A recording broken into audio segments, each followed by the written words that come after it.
Good morning, dear students. Today we are going to deal with the chapter The Lost Spring, the stories of stolen childhood. This chapter is written by Anis Jung. Anis Jung, she has spent her early years in Hyderabad and her parents were advisors to the last Nizam. They were very famous scholars and writers, and Anis Jung has perhaps inherited her writing style from them. In this story, The Lost Spring, Anis Jung analyzes the story of the child laborers of India. We often observe that small children, they are engaged in restaurants, they are engaged in factories for rolling incense sticks, for making bidis, and this is the dark side of our economy. That as our economy is growing, perhaps because of the need of more and cheap labor, these poor children are being exploited. So, very beautifully, Anis Jung analyzes the life of these small children through the two main characters over here. The two main characters are Sahib Alam and Mukesh. We have two different stories. The first story, that is of Sahib Alam, that we will be doing in this video, and the next story of the bangle maker Mukesh, that I'll be dealing it in the second video. So let's begin with the first one. There's a line by line explanation. You have the highlighter going on so that it's easy for you to catch up. And at the end, I also have notes for you, our client. Okay, so let's begin. Sometimes I find a rupee in the garbage is a story of a rag picker named Sahib Alam. So this story starts with a question. Why do you do this? This question is being asked by Anis Jung. Anis Jung is asking this question to a boy named Sahib, whom she encounters every morning scrounging for gold. So she sees Sahib every morning and he is scrounging. Scrounging here means to look for, to search for. So this boy Sahib is searching for gold and in the garbage dumps of my neighborhood. So this gold literally does not mean the actual gold, but it means anything which is important. It may be any plastic bottle, it may be money, or anything which is important for him. So he is looking for gold in the garbage dumps, anything of value. Now, Anis Jung gives an introduction of this boy named Sahib. That Sahib left his home long ago.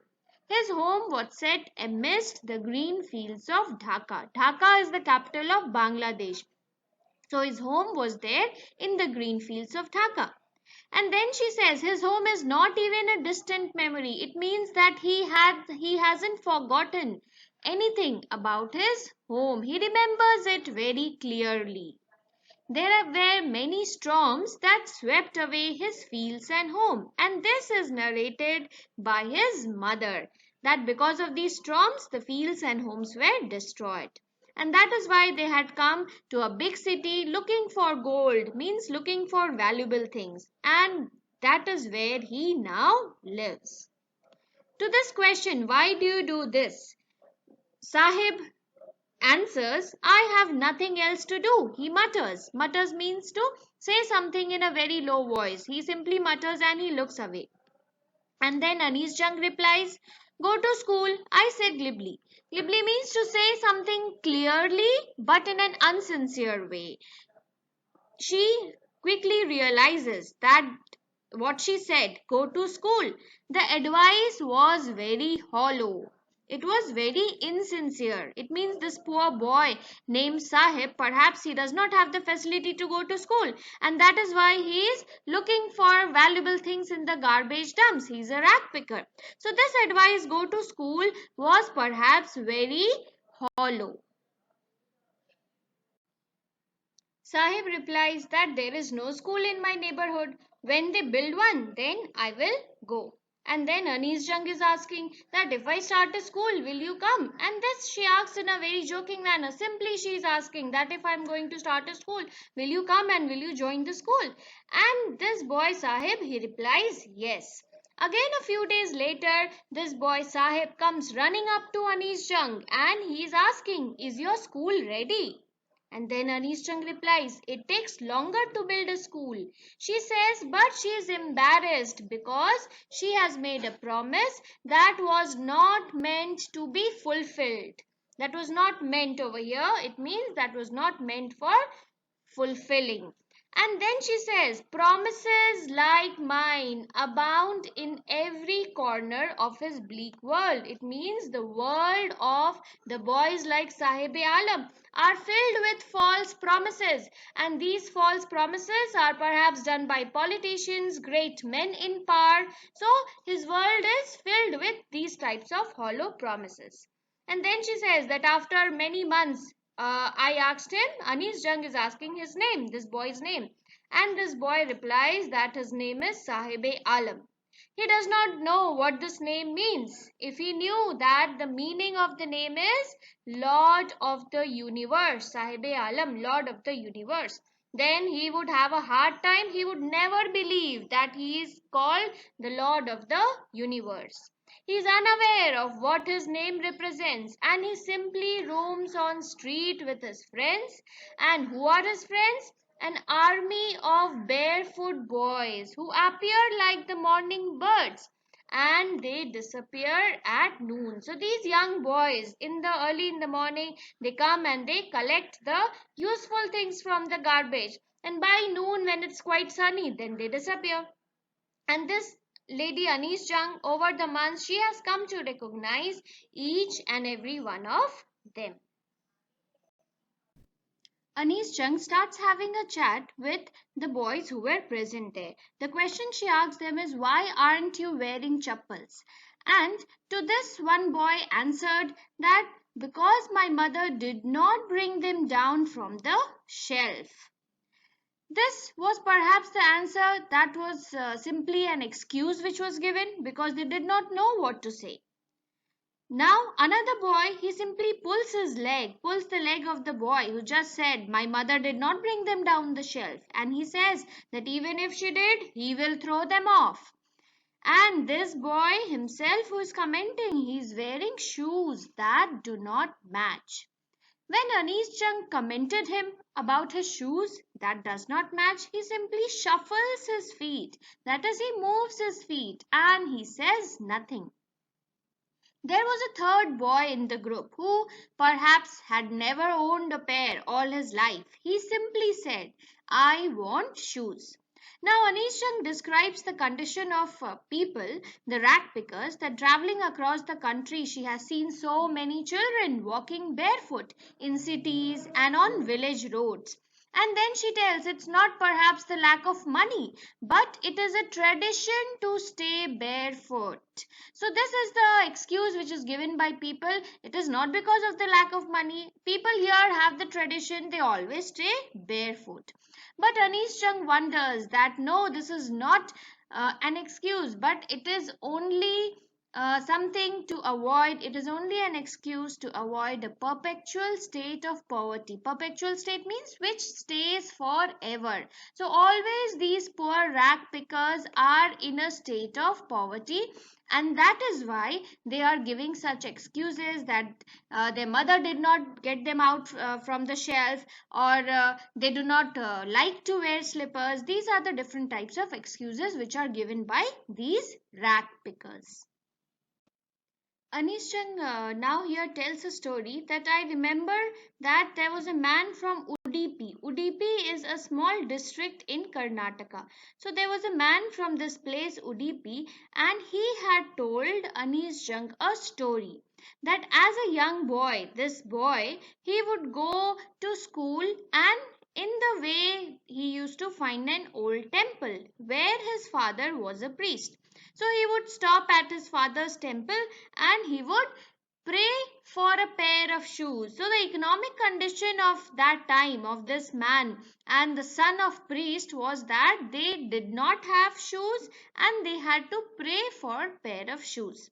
Now 30 years later, Anis Jung visited his town and the same temple, now which was drowned in an air of desolation.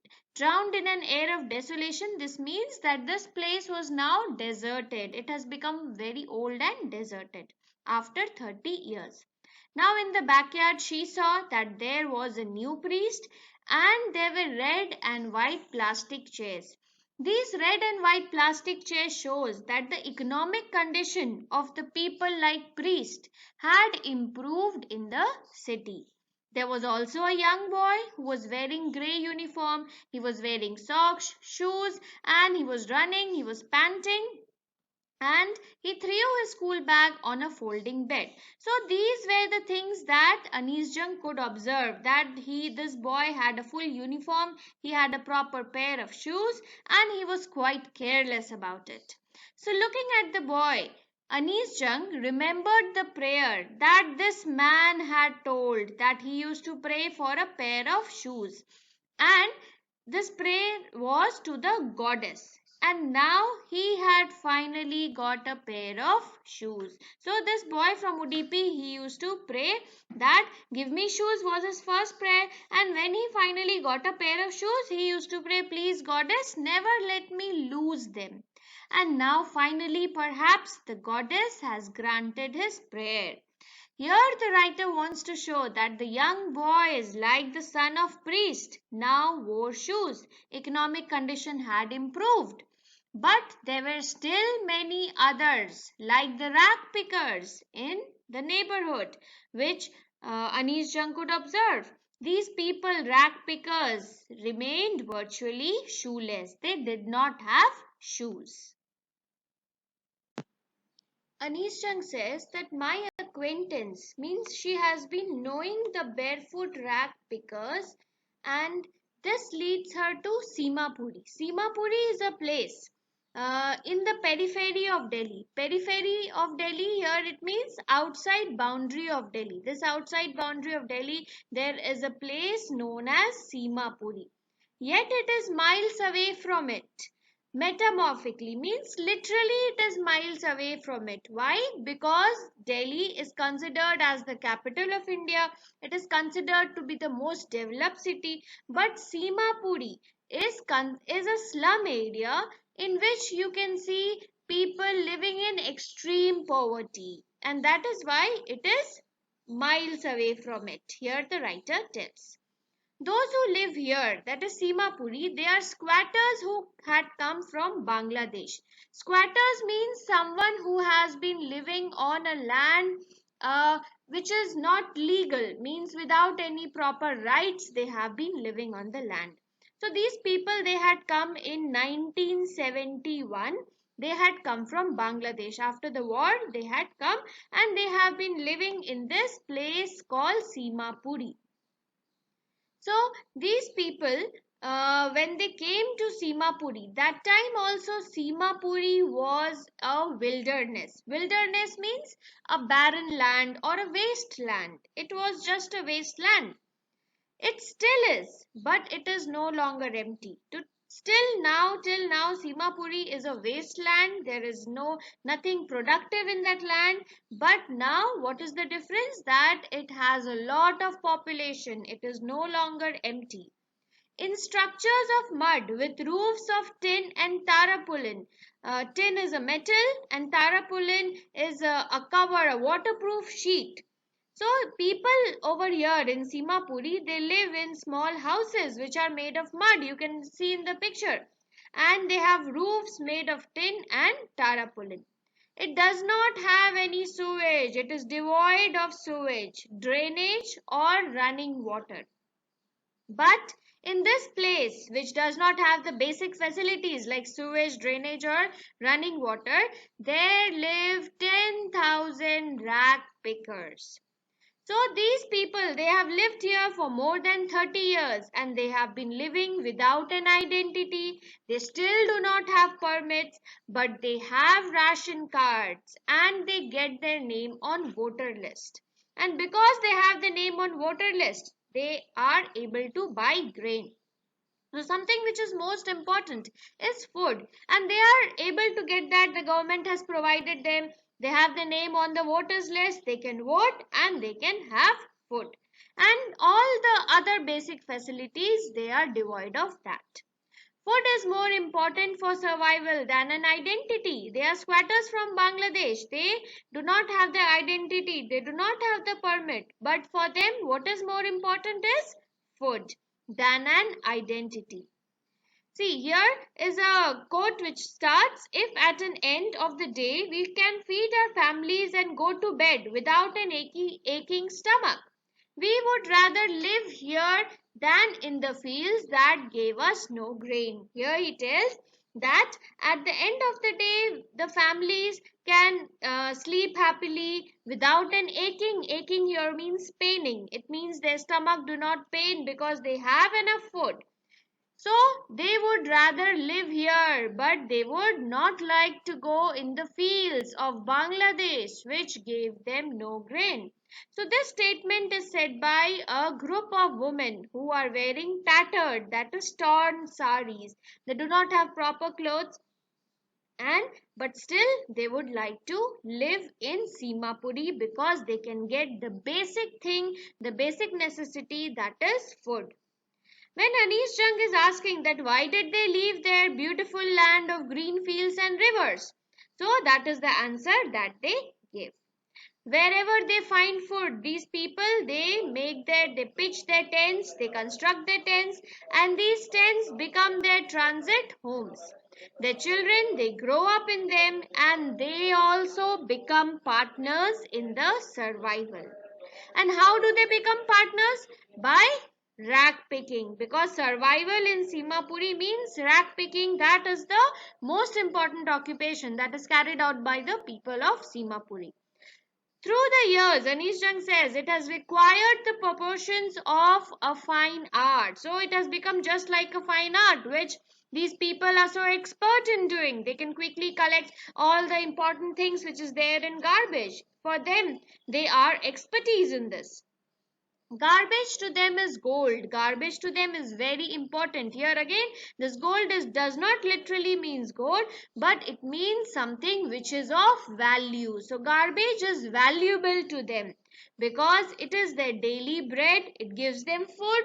It gives them a roof over their heads. It allows them to have a home at least, and they can sleep over there. Even if it is a leaking roof, you can see they are devoid of all the basic things. Their roofs are also not proper. Maybe it is leaking. But for a child, that facility is even more.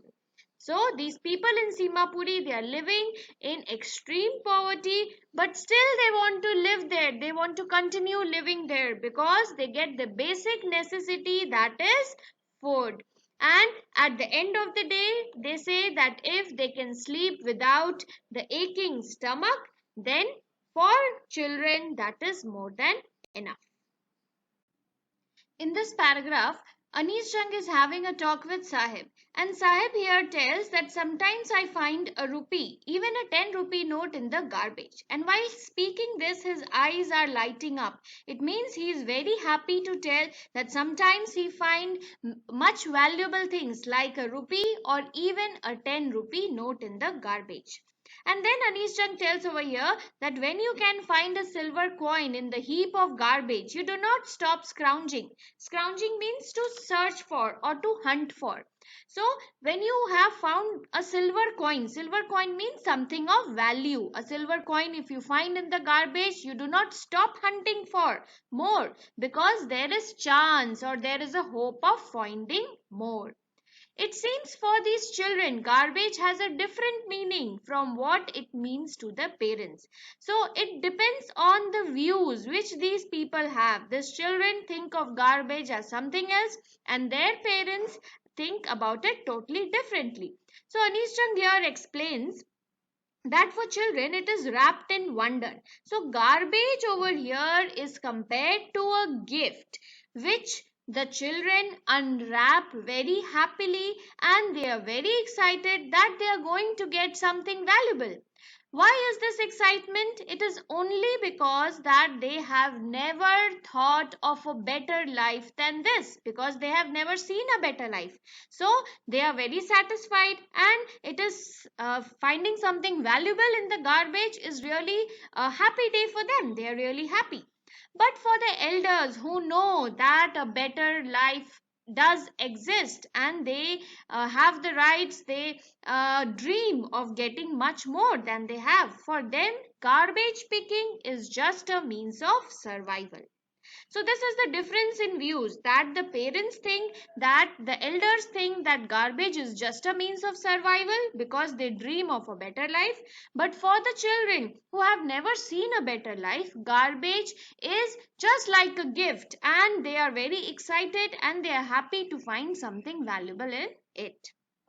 Now, again, Anis Jung describes that one winter morning she saw Sahib standing by the fenced gate. Fenced gate is having a boundary. So there was a fenced gate of the neighborhood club, and Sahib was standing there.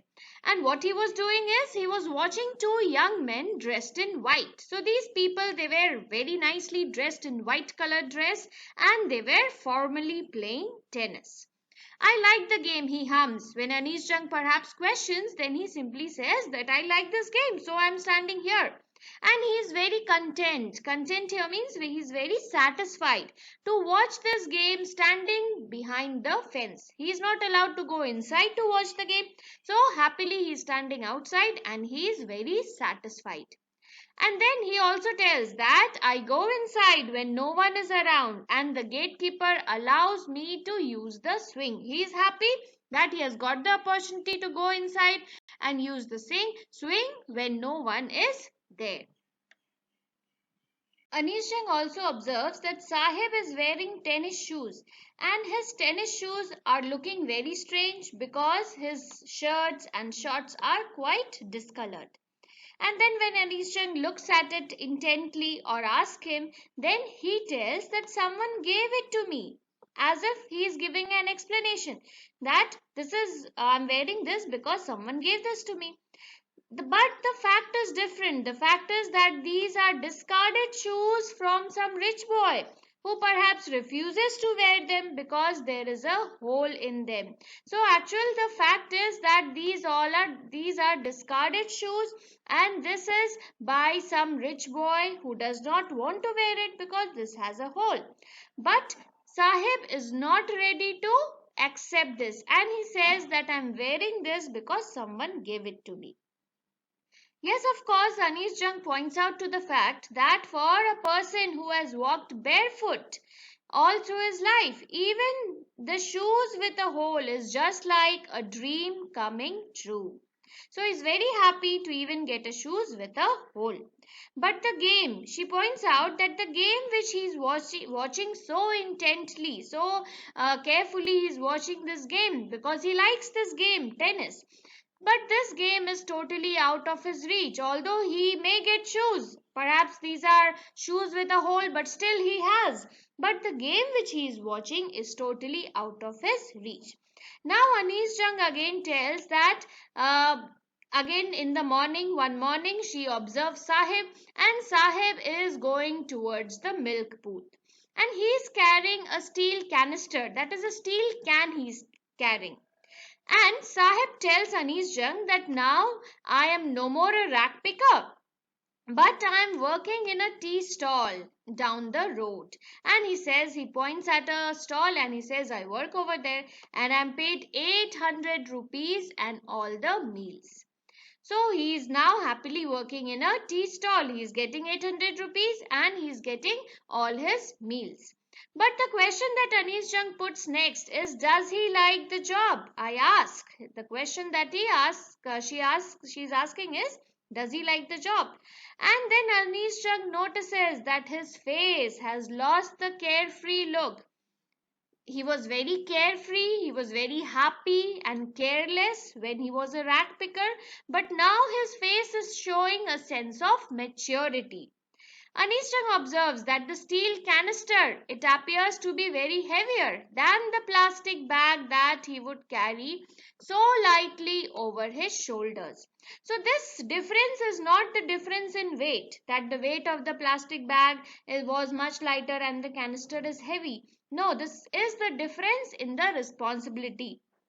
This is the difference Anis Jung points out because the steel canister belongs to the man who owns the tea shop.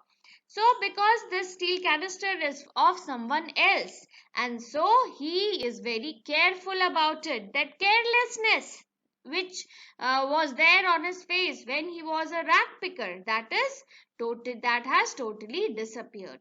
and she tells that Sahib is no longer his own master. He is working under someone.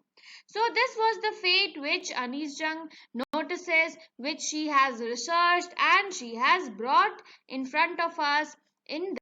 So it is a story about Sahib Alam. The next story is about Mukesh, who is a bangle maker. That we'll be dealing with it in the next video. Now, the important lines have been underlined and the explanation has been given. You can pause the video and you can look at the explanations, and the literary devices are also elaborated. So, thank you. I hope you understood.